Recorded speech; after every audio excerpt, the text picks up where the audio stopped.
Students, for mass communication, there is a very important notification released by Indian Institute of Mass Communication for the vacancy of assistant professor. Now the details for the assistant professor vacancies are here.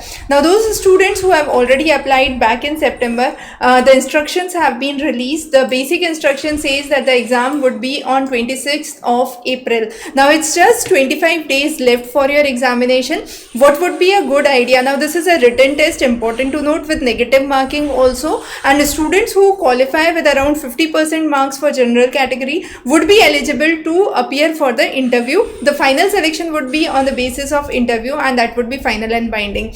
Now the syllabus that has been given by IIMC is exactly the same as per the UGC NET syllabus. So at this point, what would be a right strategy would be to refer the complete material for the NET mass communication. So we do provide here the series of lectures on every topic, notes and MCQs, so you can practice as much as you can here, and with just 25 days left, this would be one of the best strategies to secure your good marks for your written examination, and wish you all the best for the released vacancy for IIMC assistant professor. Thanks for joining. Have a great day.